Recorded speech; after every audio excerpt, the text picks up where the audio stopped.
Assalamualaikum warahmatullahi wabarakatuh. Saya Helmi Yuda. Saya adalah mahasiswa pendidikan teknik mesin dari Universitas Pendidikan Indonesia. Nah, pada video kali ini, saya akan menjelaskan apa yang dimaksud dengan forging pada teknik pembentukan logam. Untuk mempersingkat waktu, kita langsung ke materinya saja ya. Nah, forging teknik pembentukan logam. Pada materi kali ini, saya akan mengambil sumber pada buku Michael Groover yang berjudul Fundamentals of Modern Manufacturing. Oke. Yang pertama, definition. Apa sih itu yang dimaksud dengan forging? Nah, forging atau penempaan adalah sebuah proses deformasi pada benda kerja akibat gaya tekan yang diberikan antara dua cetakan. Nah, kemudian forging juga diklasifikasikan menjadi 3 macam, yaitu yang pertama open die forging, impression die forging, dan flashless die forging. Flashless forging. Nah, yang pertama ada open die forging. Sesuai namanya, open die forging ini adalah proses penempaan yang menggunakan cetakan terbuka. Pekerjaan dikompresi antara dua cetakan datar atau hampir datar, sehingga memungkinkan logam mengalir tanpa kendala ke arah lateral relatif terhadap permukaan cetakan.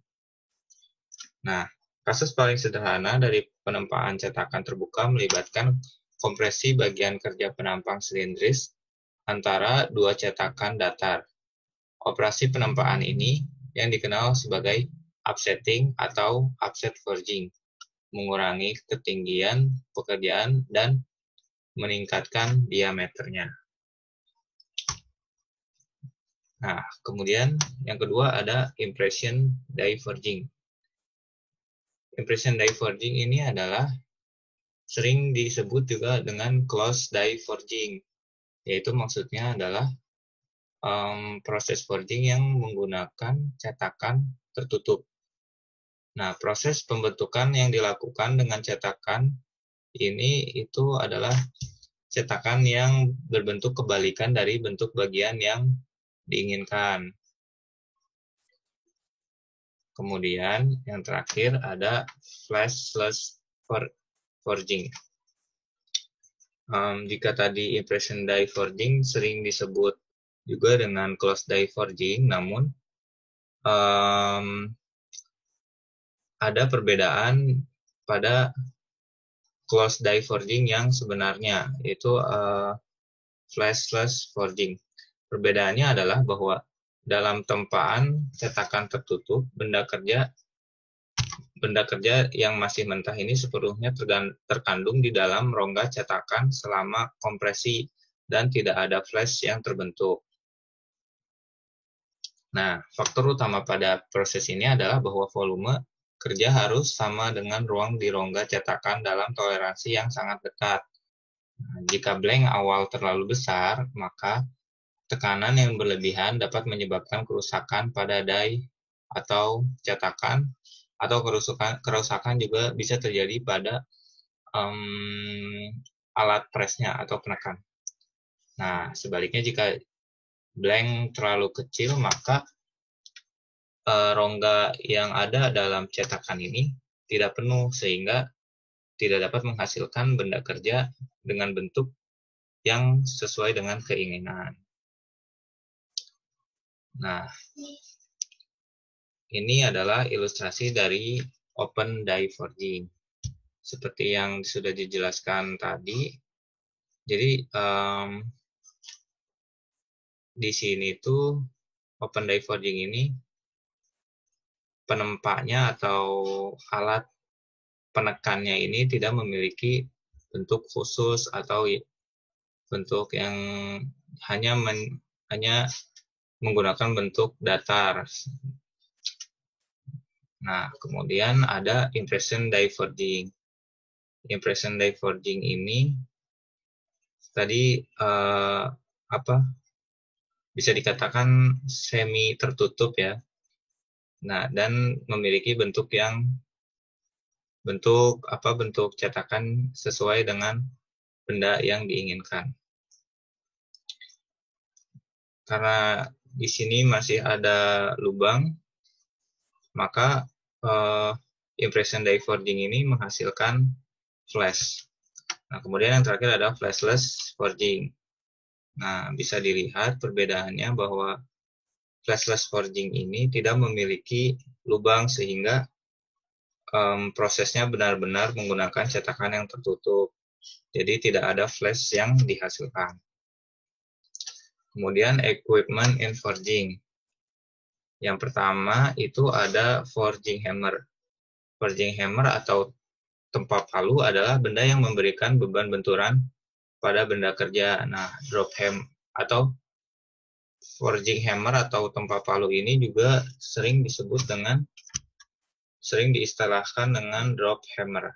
Nah, pada drop hammer ini kembali lagi diklasifikasikan menjadi dua macam. Yang pertama ada gravity drop hammer dan power drop hammer. Nah, gravity drop hammer ini sesuai namanya adalah palu yang memanfaatkan gaya gravitasi untuk menekan benda kerja, sedangkan power drop hammer ini menggunakan energi tambahan yang bisa dari udara ataupun uap panas yang bertekanan. Kemudian ada forging presses atau penekan penempaan. Nah, penekan penempaan ini dilakukan secara bertahap, bukan bentuk benturan yang mendadak gitu. Nah, pengepresan penempaan meliputi pengepresan mekanis, pengepresan hidrolik, dan pengepresan ulir. Pengepresan mekanis ini maksudnya adalah pengepresan yang beroperasi dengan alat eksentrik, engkol atau sambungan buku jari yang mengubah gerakan rotasi motor penggerak menjadi gerakan translasi pada ram atau penekan. Kemudian ada pengepresan hidrolik. Sesuai namanya ya, pengepresan hidrolik ini menggunakan piston yang digerakkan secara hidrolik. Kemudian yang kedua ada penekanan ulir. Penekanan ini memanfaatkan gaya dengan mekanisme sekrup yang menggerakkan ram vertikal. Nah, pengepresan hidrolik dan pengepresan ulir ini pada kecepatan ram yang relatif rendah ini cuma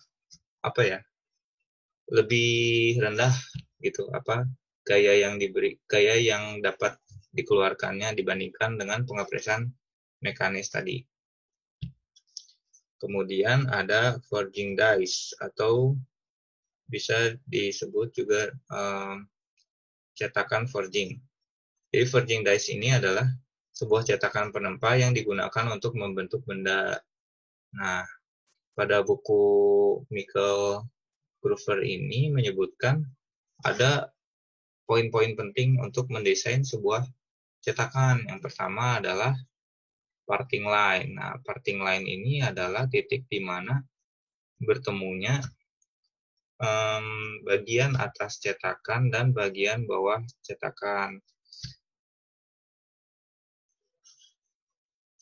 Nah, hal ini pada titik ini dapat mempengaruhi aliran butir di bagian tersebut.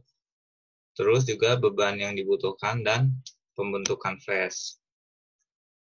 Nah, kemudian poin yang kedua adalah draft.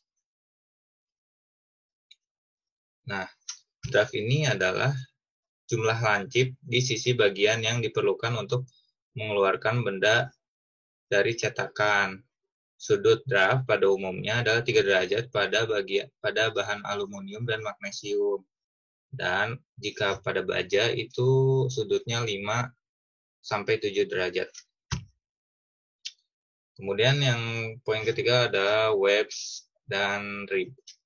Web itu jika dibahasa Indonesia adalah jaring. Nah, maksudnya adalah bagian tipis dari tempaan yang sejajar dengan garis perpisahan. Sedangkan rib adalah bagian tipis yang tegak lurus dengan garis perpisahan.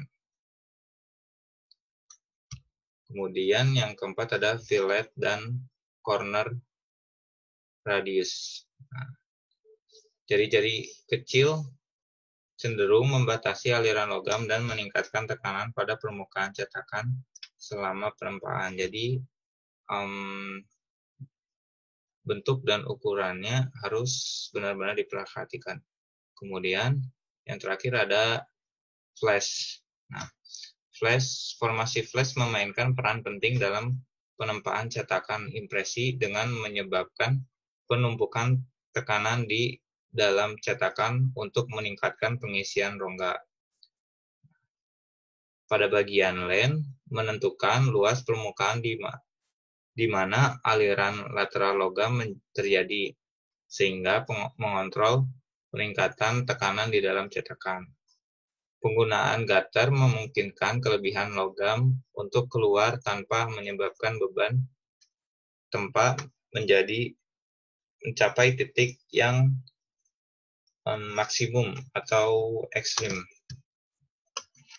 Nah, jadi itu saja yang dapat saya sampaikan. Mohon maaf jika ada kesalahan. Mudah-mudahan ilmu yang saya sampaikan barusan bisa bermanfaat untuk semuanya.